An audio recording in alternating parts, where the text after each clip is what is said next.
Welcome. In front of me is CHUWI GemiBook X Pro, and in this video I'm going to show you how to adjust brightness on this laptop.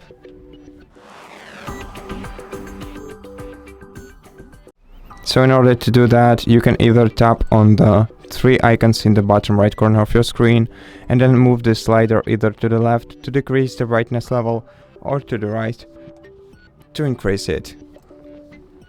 Alternatively, you can use the shortcuts of Fn button that is located next to your Windows button, and then press it along with F5 button to decrease your brightness, or F6 to increase it, like this.